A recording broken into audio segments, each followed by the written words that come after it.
Dewa Perang Ye Shikai. Bab 846.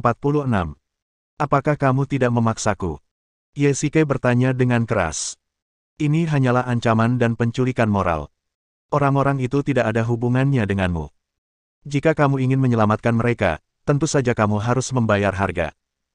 Apakah kamu ingin mendapatkan ramuan itu dariku dengan mudah? Uyan tertawa dingin. Pasti ada keuntungan kalau ada pengorbanan, dan pasti ada pengorbanan kalau ada keuntungan. Bagaimana mungkin Ye Shikai tidak memahami kebenaran ini? Keserakahan tak pernah terpuaskan, tapi bagaimanapun juga, ada puluhan nyawa di depannya. Dalam analisis akhir, dia adalah anggota satuan tugas, dan orang-orang yang terinfeksi ini adalah subjek uji proyek HST. Pekerjaan satuan tugas tentu termasuk menyelamatkan para sandera, jadi penanganan mereka menjadi tanggung jawab satuan tugas. Uyan, aku bisa menyetujui syarat apapun yang kamu inginkan, kecuali pernikahan. Apakah itu tidak apa-apa? Ye Shikai mundur selangkah. Dia masih merasa bahwa pernikahan itu terlalu konyol.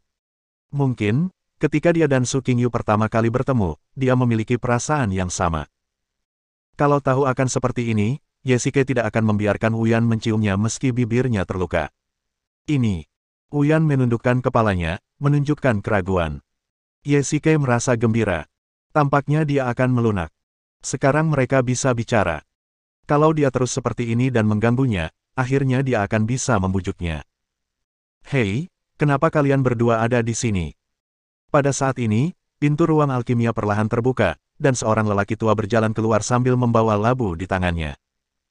Orang yang datang adalah Dugu Tianke. Ye Shikai sangat gembira, itu hebat, yang dibutuhkan saat ini adalah seorang pembawa perdamaian. Dugu Tianke adalah orang yang lemah lembut dan tenang, dan di mata mereka berdua, dia adalah orang yang bermoral tinggi dan dihormati, sehingga dia bisa menjadi orang yang tepat untuk menjadi penengah.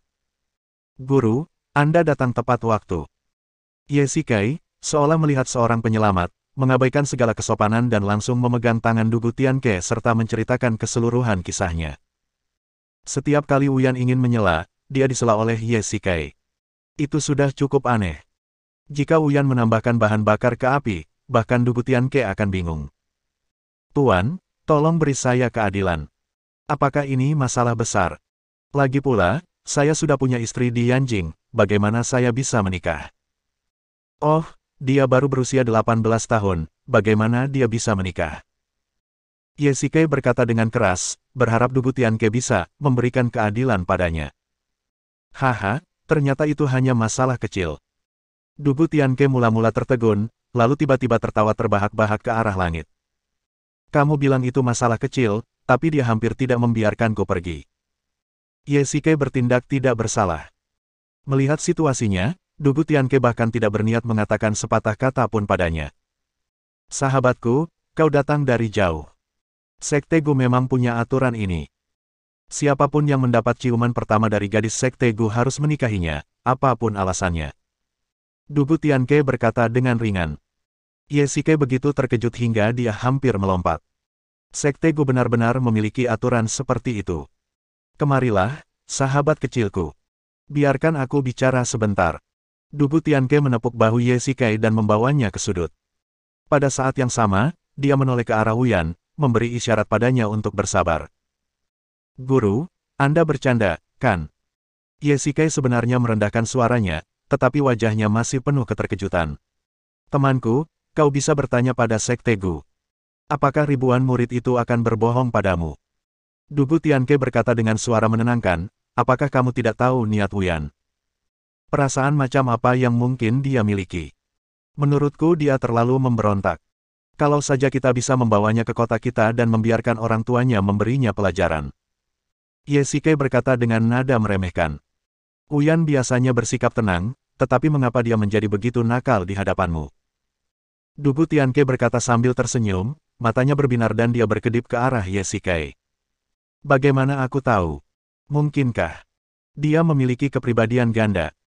Haha, temanku, saat kamu berusia 18 tahun, bukankah kamu memiliki seseorang seperti Uyan di dekatmu? Saat aku berusia 18 tahun. Ye Shikai menundukkan kepalanya dan memikirkannya. Saat itu, saat dia masih SMA, orang-orang seperti Uyan yang picik dan pemarah. Itu dia. Mata Ye Shikai tiba-tiba terbuka. Saat itu, Chen Yuxin bertingkah genit dan mengamuk padanya setiap hari. Saat itu, penampilannya memang agak mirip dengan penampilan Wu Yan saat ini, hanya saja Wu Yan tampak sedikit lebih tegas, sedangkan Chen Yuxin lebih jinak. Temanku, sekarang kamu mengerti. Dugu Tianke menatap ekspresi Ye Shikai, senyum tipis muncul di wajahnya, dan dia menatapnya dengan penuh arti. Tidak mungkin, guru. Maksudmu gadis ini baru pertama kali jatuh cinta. Haha, sepertinya kamu datang ke Guzong tepat pada waktunya. Jika bukan karena orang-orang yang terinfeksi itu, kamu mungkin tidak akan pernah datang ke Guzong lagi dalam hidupmu.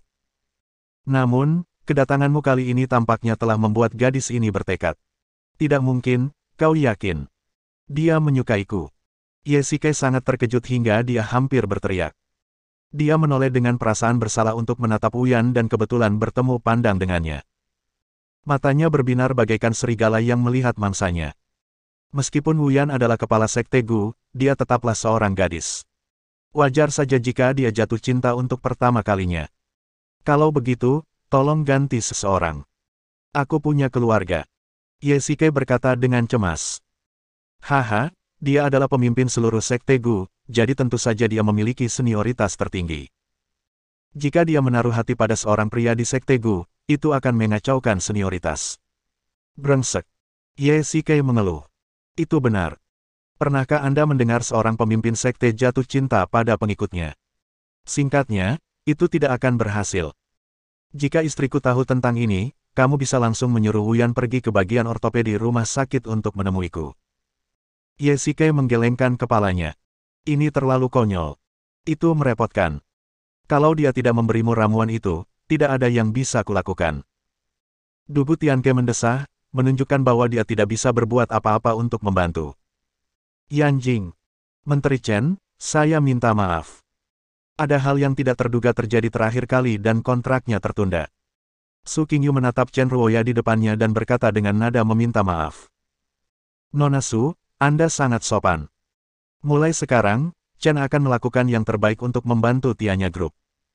Chen Ruoya mengembalikan dokumen itu kepada Su Qingyu. Meskipun hanya 3% saham, itu adalah sikap Chen Group. Jika Su Qingyu ingin membuat terobosan dalam dunia bisnis yang sangat kompetitif, dia pasti membutuhkan pendukung besar seperti Chen Group. Terima kasih banyak. Su Qingyu mengangguk untuk mengungkapkan rasa terima kasihnya. Ngomong-ngomong, Nona Su, ketua sedang tidak enak badan hari ini, jadi dia tidak bisa menerima tamu. Izinkan saya menyambut Anda. Saya telah menyiapkan jamuan makan di Hotel Sushi untuk merayakan upacara kontrak ini. Nona Chen, lebih baik tidak usah. Saya lelah hari ini, jadi saya akan kembali dan beristirahat dulu. Bab 847. Pada saat ini, pikiran Su Qingyu dipenuhi dengan Ye Shikai yang pergi terburu-buru hari itu. Mungkinkah dia pergi ke Yuncheng karena ada urusan mendesak? Qingyu, kamu nampaknya tidak enak badan. Anlan berjalan mendekat dan bertanya dengan khawatir. Ya, aku merasa sedikit sesak di dada. Su Qingyu mengangguk, meletakkan gelas anggur di tangannya, dan mendesah pelan. Kamu sedang memikirkannya, jangan khawatir, aku baru saja berbicara dengannya di telepon. Anlan melihat pikiran Su Qingyu sekilas. Hatinya penuh dengan Ye Shikai. Bagaimana mungkin dia tidak khawatir setelah tidak menemuinya selama beberapa hari? Sebagai sahabat Su Qingyu, Anlan sangat mengetahui kepribadian Su Qingyu.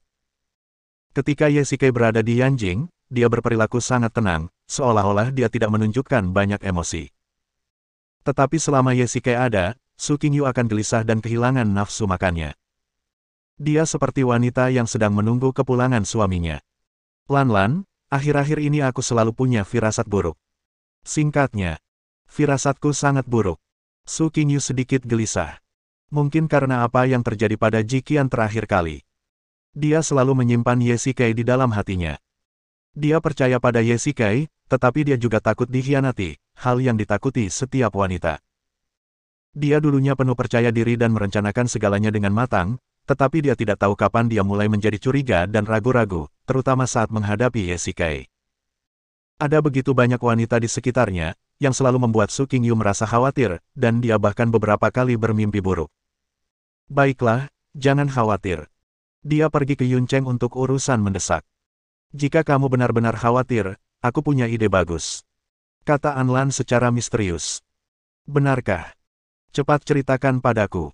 Su Qingyu berkata dengan keras, dan kemudian menyadari bahwa dia telah kehilangan ketenangannya.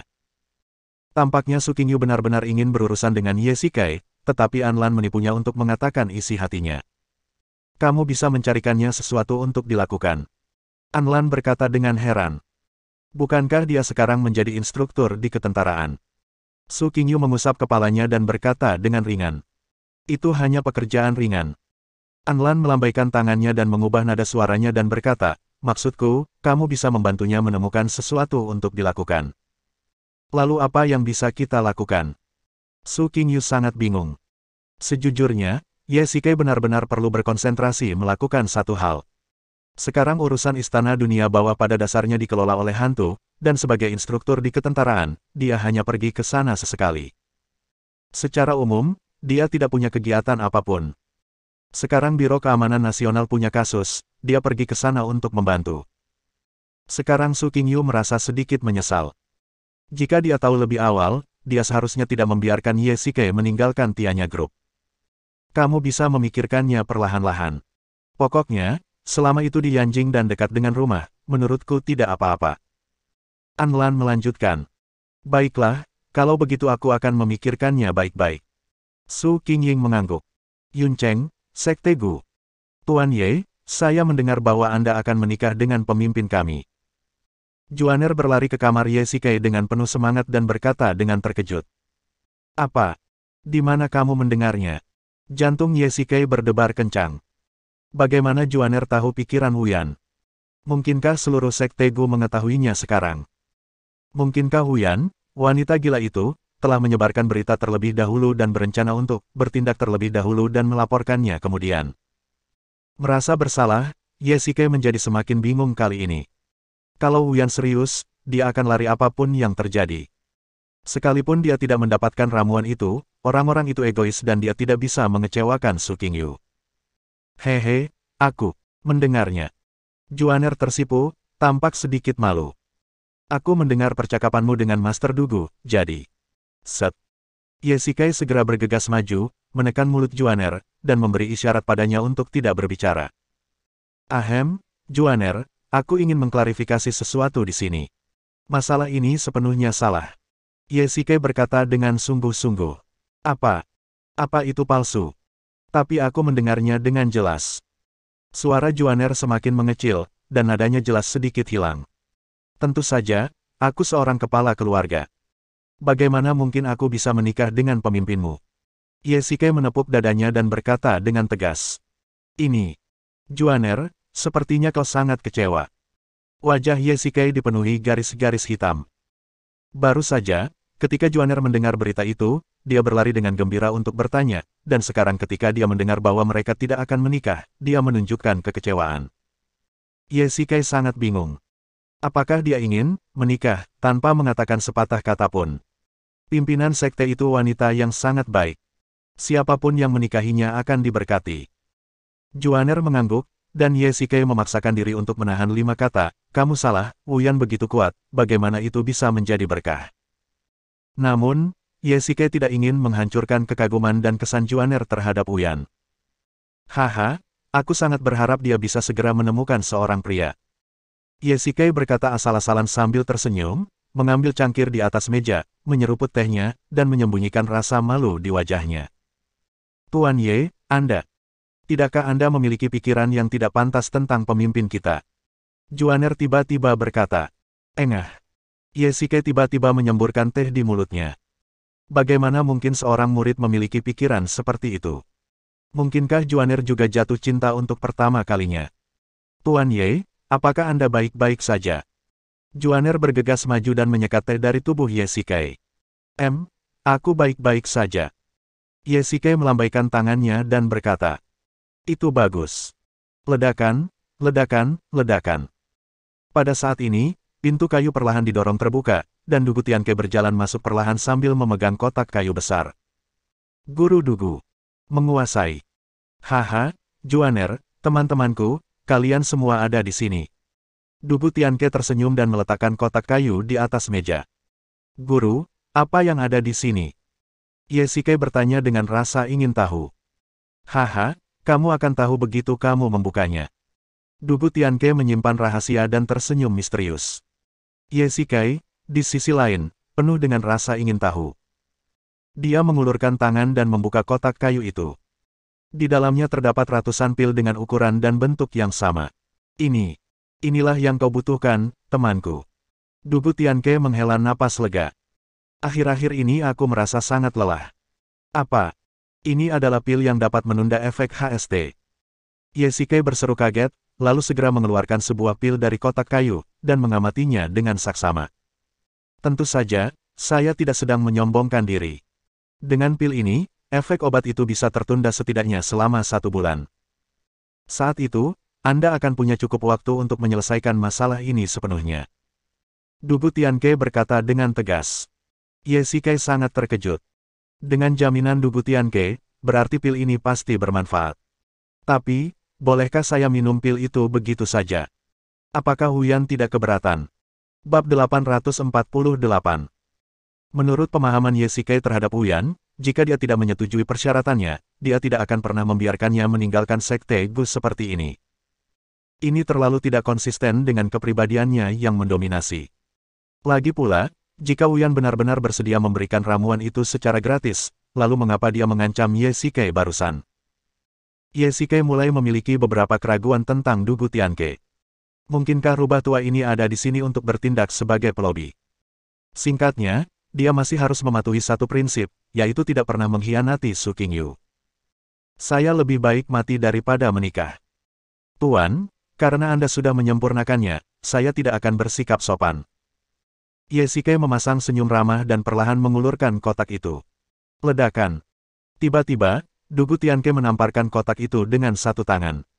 Wajah Ye Shikai berubah seketika dan dia langsung terkulai seperti orang mati. Seperti yang diharapkan, tidak ada makan siang gratis di dunia. Jika Anda ingin mendapatkan pil ini, mungkin ada syaratnya. Tuan, apa yang Anda lakukan? Meskipun Ye Shikai tidak senang, dia masih menunjukkan ekspresi terkejut. Sahabatku, aku sangat senang memberimu ramuan ini, tapi Huyan tidak mau memberikannya padaku. Ye Shikai mendesah. Memang demikianlah halnya. Huyan harus memiliki syarat. Temanku, aku sudah membicarakan masalah ini dengan Huyan, jadi kamu tidak perlu terlalu khawatir. Dugu Tianke menepuk bahu Ye Shikai, memberi isyarat agar dia tidak berkecil hati. Bagaimana ini bisa terjadi?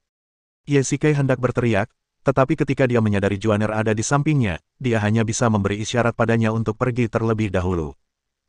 Tuan, ini memaksa saya untuk menikah. Bagaimana ini bisa dibiarkan? Ye Shikai meraung dengan suara rendah. Temanku, jangan terlalu bersemangat. Sejak zaman dahulu, memiliki 3 istri dan 4 selir adalah impian para lelaki. Wah, tidakkah menurutmu ini hebat?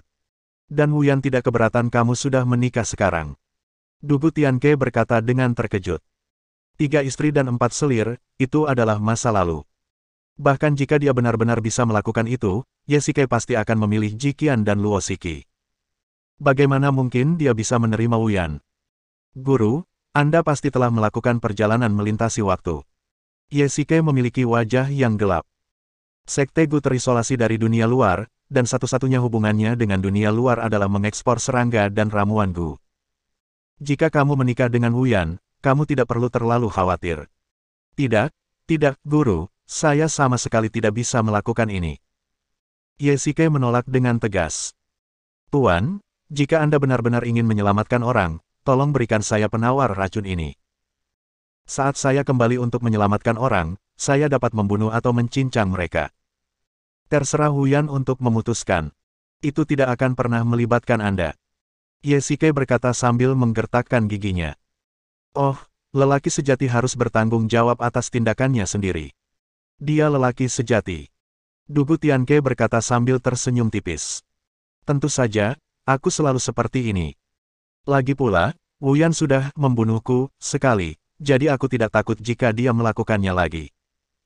Ye Shikai memiliki sikap, babi mati tidak takut air mendidih. Dia menyinggung saat terakhir Huyan hampir menikamnya hingga mati. Pada saat yang sama, dia juga diam-diam menyampaikan sikapnya kepada Dugu Tianke. Apakah kau ingin aku menikahi wanita yang hampir membunuhku? Wu Yan menusuk Ye Shikai dari belakang saat mereka bertemu pertama kali, yang menjadi alasan baginya untuk menolak secara wajar. Baiklah, kalau begitu aku akan mengabulkan permintaanmu kali ini. Pil ini milikmu. Dugu Tianke mendorong kotak kayu di depan Ye Shikai dengan kedua tangan. Apa? Ye Shikai sangat terkejut. Melihat Dugu Tianke tidak berkeberatan, dia takut Dugu Tianke akan menarik kembali ucapannya, jadi dia bergegas memasukkan kotak kayu itu ke dalam cincin penyimpanannya. Kalau begitu, saya akan merasa terhormat jika menolaknya. Ye Shikai memanfaatkan situasi tersebut dan mengeluarkan harta giok dari cincin penyimpanannya dan menyerahkannya kepada Dugu Tianke untuk mengungkapkan rasa terima kasihnya. Temanku, apa yang akan kamu lakukan sekarang? Dugu Tianke bertanya dengan santai, sambil memegang dagunya dengan tangannya. Ini adalah wilayah Guzong. Jika Ye Shikai menyelinap keluar seperti ini, dia memang bisa melarikan diri, tetapi pergi tanpa mengucapkan selamat tinggal bukanlah ide yang bagus. Namun jika dia pergi untuk mengucapkan selamat tinggal kepada Wu Yan, dia hanya akan terjebak. Guru, saya butuh Anda melakukan sesuatu untuk saya. Ye Shikai tiba-tiba berdiri dan membungkuk hormat. Kau ingin aku mengucapkan selamat tinggal pada Wu Yan untukmu, kan? Guru, Anda memang seorang peramal yang hebat. Ye Shikai menghela napas, Tuan, mohon setujui ini. Baiklah, karena kamu sangat gigih, aku akan membantumu kali ini. Kamu pergi melalui pintu samping Guzong. 2 jam kemudian, aku akan mengucapkan selamat tinggal kepada Wu Yan untukmu. Baiklah, terima kasih banyak, Guru. Ye Shikai membungkuk dalam-dalam. Waktu sangat penting sekarang dan dia harus segera meninggalkan Sekte Gu. Apa? Kau masih belum pergi? Dugu Tianke perlahan berdiri dan melirik Ye Shikai. Melihat ekspresi ragu-ragunya, dia tak dapat menahan rasa penasarannya. Tuan, mohon tunggu saya selama 20 menit. Ye Shikai mengeluarkan pena dan selembar kertas putih dari cincin penyimpanannya dan menulis baris demi baris di atasnya. Gadis, dia sudah pergi. Dugu Tianke perlahan melangkah ke Aula Guzong, di mana Wu Yan sedang memangkas tanaman pot berisi bunga dan tanaman lainnya. Mendengar ini, gunting besar di tangannya tiba-tiba terhenti. Aku sudah mengetahuinya sejak lama. Sepertinya Anda sudah mengambil keputusan. Dugu Tianke mengangguk dan mencari kursi untuk duduk. Ye Shikai diam-diam pergi dari pintu samping Guzong dalam 2 jam, tetapi Wu Yan tidak mengirim siapapun untuk menghentikannya. Gadis, kamu sudah punya ide ini saat dia pergi terakhir kali. Tuan Dugu, saya sudah melupakan masalah ini. Karena dia ingin pergi, saya tidak akan menghentikannya. Tidak ada gunanya melakukan itu. Jika Ye Shikai ada di sini dan mendengar apa yang dikatakan Wu Yan, dia akan terkejut. Kapankah wanita yang nakal, suka mendominasi dan kuat ini memperoleh pencerahan yang begitu mendalam? Ye Shikai merasa sedikit gugup dengan sikap Wu Yan. Dia merasa bahwa wanita ini terlalu kuat dan sombong. Dalam kepanikannya, dia mengabaikan poin penting, yaitu racun cinta di tangan Wu Yan. Jika Wu Yan benar-benar ingin memaksa Ye Shikai menikah, maka racun cinta tidak diragukan lagi adalah cara terbaik. Yang paling menakutkan adalah jika Wu Yan tidak mau, maka sungguh tidak ada seorang pun di dunia ini yang mampu memecahkan racun cinta. Gadis, dia memang pria yang sangat berbeda. Dugu Tianke tiba-tiba tertawa, menyanyikan lagu daerah dengan keras, dan perlahan meninggalkan Guzong. Adapun Ye Shikai, sejak dia meninggalkan Sekte Gu, hatinya seperti kehilangan sesuatu, kosong. Apakah buruk baginya untuk pergi seperti ini? Tetapi ketika dia memikirkan orang-orang yang terinfeksi di Yanjing, dia tidak peduli. Dia segera meminta personel Istana Dunia Bawah untuk menyiapkan pesawat khusus. Dia bahkan tidak beristirahat dan bergegas ke Yanjing untuk mengantarkan pil tersebut ke Biro Keamanan Nasional. Bab 849. Yanjing, Bandara. Lord Hades, kami bertanggung jawab atas penjemputannya. Begitu turun dari pesawat, Ye Shikai melihat beberapa pria berpakaian hitam berjalan ke arah mereka. Mereka memiliki lencana Istana Dunia Bawah di dada mereka, yang membuat mereka dapat dibedakan dengan jelas. Pada awalnya, penjaga rahasia dari Istana Dunia Bawah harus melepas lencana mereka ketika memasuki Yanjing untuk menghindari perhatian Biro Keamanan Nasional. Namun sekarang, penjaga rahasia hampir secara terang-terangan muncul di jalan-jalan Yanjing, dan Biro Keamanan Nasional dan Istana Dunia Bawah juga mempertahankan pemahaman diam-diam khusus. Para penjaga rahasia bukanlah perusuh, mereka mematuhi perintah. Yesike pernah mengeluarkan perintah Hades, yang melarang penjaga rahasia melakukan segala sesuatu yang ilegal di Yanjing. Dengan cara ini, Biro Keamanan Nasional tidak akan peduli pada mereka. Mengapa hantunya tidak datang? Yesike melihat sekeliling dan bertanya dengan rasa ingin tahu. Ini, Tuan Hantu. Dia terluka beberapa hari yang lalu dan sekarang sedang memulihkan diri di pangkalan, jadi dia tidak datang. Seorang penjaga rahasia menjelaskan. Apa? Dia terluka. Apakah serius? Apa yang terjadi selama beberapa hari ketika aku pergi? Yesike kaget. Dia hanya pergi beberapa hari. Mungkinkah Bos Sing muncul lagi? Tuan, saya akan menjelaskan rinciannya kepada Anda dalam perjalanan. Baiklah, mari kita ke markas dulu. Yesike mengangguk. Dalam perjalanan, penjaga rahasia itu menceritakan kepada Yesike segalanya tentang bagaimana Su Qingyu dan kelompoknya diserang hari itu. Kemunculan manusia ngengat tentu saja semakin mengejutkan Yesike. Dia tidak menyangka bahwa setelah menghancurkan 12 pangkalan, Bos Sing masih memiliki Mothman di belakangnya. Itu juga berkat perlindungan keras Elena hari itu, kalau tidak Su Qingyu dan Anlan tidak akan bisa melarikan diri. Bos. Orang dewasa. Di pangkalan, semua orang melihat Yesike kembali dan berdiri untuk menyambutnya. Mereka melihat tubuh bagian atas Ghost dibalut perban, mukanya penuh salep, dan perutnya dibalut ketat, seolah-olah dia telah ditikam. Hantu, kamu baik-baik saja. Yesike melangkah maju dan menyapa. Tidak apa-apa. Ghost melambaikan tangannya. Ini semua salahku karena ceroboh. Aku tidak menyangka orang-orang gila ini begitu nekat sampai-sampai mereka hampir membuat adik iparku mendapat masalah. Baiklah, rawat lukamu. Aku kembali sekarang. Biarkan Jeton menangani masalah sepele di Istana Hades untuk saat ini. Yesike mengatur ulang tugasnya. Saat ini, hanya ada Ghost, Nightmare, Jeton dan lainnya di Yanjing, ditambah beberapa penjaga rahasia, tetapi mereka cukup untuk melindungi keselamatan Su Qingyu dan yang lainnya. Badan Keamanan Nasional. Leluhur, Anda akhirnya kembali. Tianjing begitu cemas terhadap orang-orang yang terinfeksi hingga dia terus menghentakkan kakinya.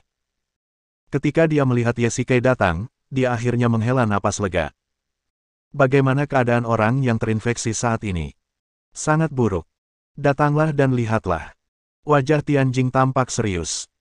Dia memegang tangan Yesike dan datang ke laboratorium Biro Keamanan Nasional. Karena obat-obatan tersebut, orang-orang yang terinfeksi mulai bermutasi perlahan-lahan. Ketika Taman Biokimia Zaorou dihancurkan oleh Biro Keamanan Nasional, dia sebenarnya telah membuat obat HST yang sempurna. Namun, karena taman itu hancur, Bos Sing hampir memulai dari awal, jadi orang yang terinfeksi tidak disuntik dengan obat HST yang sempurna. Jika tidak, hanya dalam 2 menit, orang normal akan berubah sepenuhnya menjadi manusia ngengat. Meski begitu, untunglah obat-obatan ini tidak sempurna. Kalau tidak, bagaimana Yesike punya waktu untuk pergi ke Guzong untuk mendapatkan ramuan itu? Ketika Yesike melihat orang-orang yang terinfeksi itu, dia sungguh terkejut. Banyak dari mereka mulai bermutasi. Bentuk tubuh dan wajah mereka telah berubah. Mereka tampak sangat menakutkan. Melihat ini, Yesike sangat marah. Para peneliti itu begitu kejam hingga mereka bahkan kehilangan kemanusiaannya untuk mendapatkan senjata monster ini. Cepat, berikan mereka pil ini. Melihat ini, Yesike tidak mau repot-repot menjelaskan. Dia segera mengambil pil-pil itu dari cincin penyimpanan dan menyerahkannya kepada para peneliti. Ini. Peneliti NSA itu tampak bingung dan menatap Tianjing seolah meminta konfirmasi.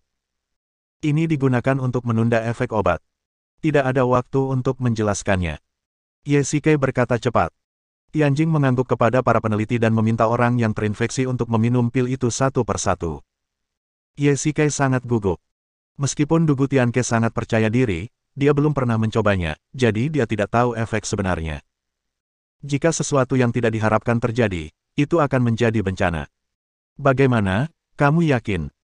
Tianjing juga sepenuhnya mempercayai Yesike, jika tidak, mengapa dia memberikan pil, asal tidak diketahui, ini kepada orang yang terinfeksi tanpa izin. Jika terjadi kesalahan, dia harus bertanggung jawab. Yah, aku mendapatkannya dari Guzong, jadi seharusnya baik-baik saja. Yesike mengangguk, tetapi matanya tidak pernah meninggalkan laboratorium di depannya. 5 menit kemudian. Oh tidak. Tiba-tiba seorang peneliti berlari keluar dan berteriak keras. Ye Shikai dan Tianjing terkejut dan bergegas ke laboratorium, tetapi tertegun oleh pemandangan di depan mereka. Orang yang terinfeksi itu terus-menerus muntah dan tampak sangat jelek, seolah-olah dia telah diracuni. Para perawat di samping sedang merawatnya. Teriakan terdengar di mana-mana. Instrumen di samping juga menunjukkan tanda-tanda vital orang yang terinfeksi menurun dengan cepat. Ye Shikai tiba-tiba tampak sepucat orang mati. Mungkinkah ada yang salah dengan pil itu? Apakah pil ini tidak efektif? Kita keluar dulu, biar dokter yang mengurus ini. Meskipun Tianjing sangat cemas, jika mereka berdua yang tidak mengerti ilmu pengobatan tetap tinggal di sini, itu hanya akan menimbulkan masalah.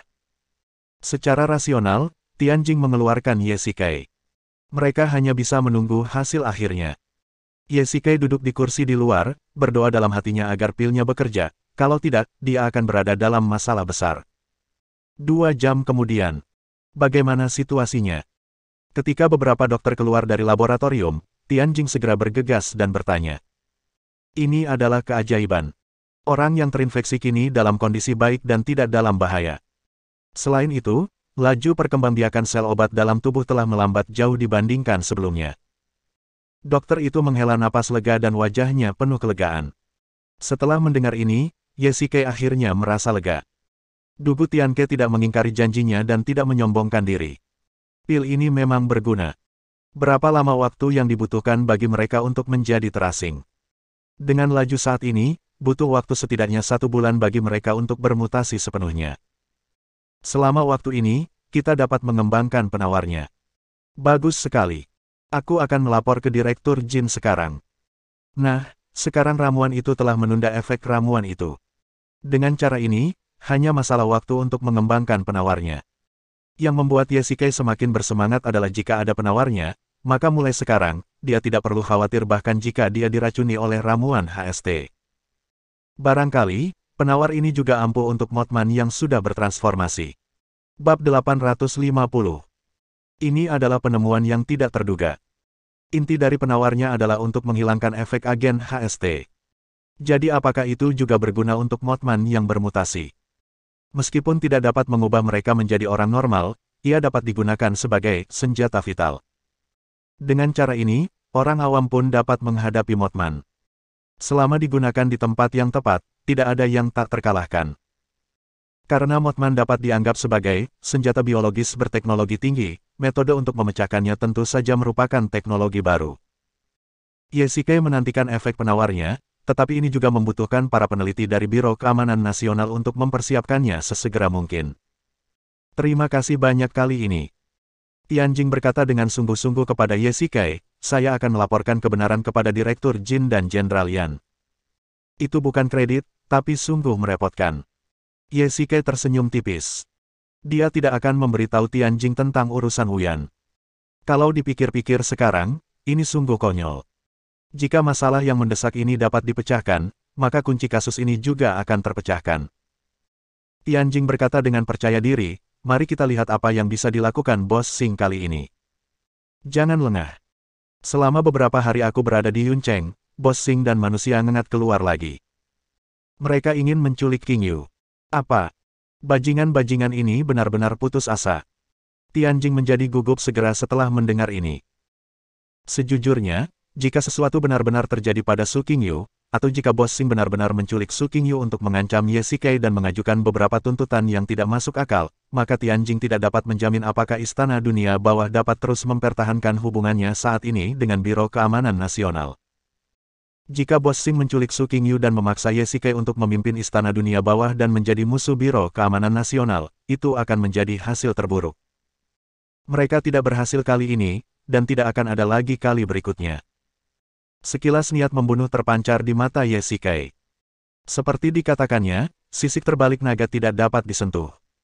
Siapapun yang ingin menyakiti Su Qingyu adalah musuh bebuyutannya. Saya minta maaf karena tidak dapat memberikan dukungan tepat waktu kali ini. Tianjing memanfaatkan kesempatan untuk meminta maaf, guna menghalangi cara Ye Shikai meminta pertanggungjawabannya. Jika dia mengakui kesalahannya terlebih dahulu, Ye Shikai tidak akan malu untuk menyalahkannya lagi. Itu bukan salahmu. Aku akan melindungi wanitaku. Ye Shikai berkata dengan dominan. Tianjing tiba-tiba merasa sedikit malu. Tampaknya dia sedang berbicara dengan saingan cintanya. Saya rasa Anda pasti sudah sangat mengenal identitas saya, jadi saya tidak akan bicara lebih banyak lagi.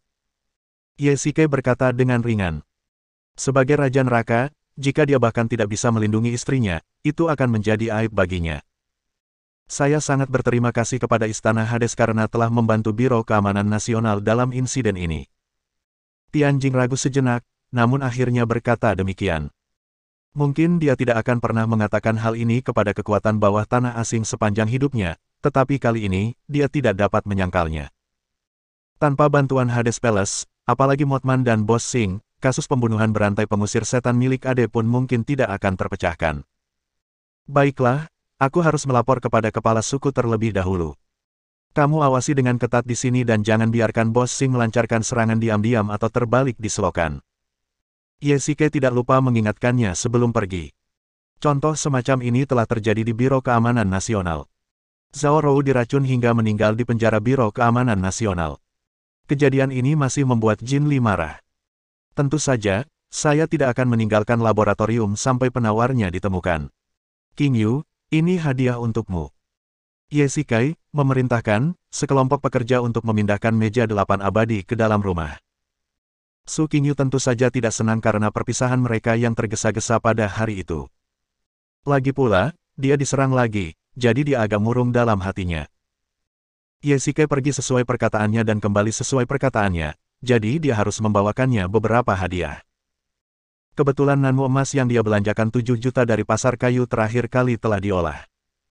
Biayanya sangat mahal. Su Qingyu tahu sesuatu tentang furnitur. Kayu itu terlihat sangat mahal, apalagi itu pemberian Ye Shike. Tidak apa-apa. Bukankah kamu bilang meja asli di rumah itu jelek? Sudah saatnya menggantinya. Ye Shike berkata sambil tersenyum, lalu menunjukkan ekspresi minta maaf. King Yu, aku mendengar semuanya dari Ghost. Aku benar-benar minta maaf. Aku baik-baik saja. Alasan utamanya adalah Elena terluka parah dan Anlan juga sedikit ketakutan. Su Qingyu tampak sedikit pucat dan tidak menunjukkan emosi apapun. Saya sudah memeriksanya, jangan khawatir. Su Qingyu berjalan ke dapur. Dia memberi Wuma libur sehari, mengatakan bahwa Ye Shike akan kembali dan dia akan memasak untuknya secara pribadi. Hal ini membuat Ye Shike yang awalnya gugup, tiba-tiba merasa lega. Tampaknya Su Qingyu tidak marah sama sekali. Malam. Ngomong-ngomong, kenapa Qingqing tidak kembali hari ini? Ye Shike sedang duduk di meja makan. Tanpa si tukang ikut campur, dari masa lalu di rumah, suasana tiba-tiba menjadi jauh lebih tenang. Dia sedang keluar kota untuk menghadiri suatu acara, dan tidak akan kembali selama seminggu. Su Qingyu membawakan piring-piring itu satu persatu, nadanya sangat tenang. Benarkah begitu? Ye Shike mengambil piring-piring itu dan menaruhnya dengan rapi di atas meja. Su Qingyu terlihat normal dan tidak normal hari ini. Biasanya, dia tidak melampiaskan amarahnya pada Ye Shike, dan mempertahankan sikap tenangnya yang biasa. Yang tidak normal adalah dia terlalu dingin hari ini. Setelah hidangan disajikan, dia tidak mengatakan sepatah kata pun dan mulai makan sendiri. Dia tampaknya mengabaikan Ye Shike yang duduk di sebelahnya. Bahkan saat mereka berbicara, mereka mengobrol dengan cara yang tidak beraturan, yang sungguh canggung. King Yu, apakah kamu sudah menandatangani kontrak dengan Chen Group? Karena kita tidak membicarakan masalah keluarga, mari kita bicarakan pekerjaan. Yah, kupikir-pikir lagi, kelompok ini benar-benar membutuhkan bantuan eksternal agar bisa berkembang dengan cepat. Su Qing berkata dengan ringan. Jika kamu kekurangan uang, katakan saja padaku. Ye Shike ragu sejenak dan berkata, Istana Dunia Bawah memiliki banyak uang, tetapi Su Qingyu tidak mau menerimanya. Dia sekarang seperti pemain. Begitu dia menggunakan plugin, Istana Dunia Bawah, maka semua yang telah dia lakukan sebelumnya akan menjadi tidak berarti. Kenapa, kamu masih punya uang di brankas kecilmu? Su Qingyu mengganti topik pembicaraan dan menatap Ye Shike dengan bercanda. Sekarang hal itu terekspos secara langsung. Mungkinkah ini rutinitas yang legendaris? Haha, kalau kamu mau, kamu bisa ambil sebanyak yang kamu mau. Ye Shike bergerak ke arah Su Qingyu, melingkarkan lengannya di sekitar Su Qingyu, dan berkata dengan sangat murah hati. Benarkah? Kalau begitu aku akan meminta sejumlah besar uang. Su Qingyu menunjukkan senyum licik. Ye Shike tiba-tiba mendapat firasat buruk. Apakah dia benar-benar akan berdarah banyak kali ini? Tentu saja. Tentu saja tidak masalah. Yesike berkata sambil menggertakkan giginya. Dia harus menepati janjinya meskipun dia menangis. Bersambung.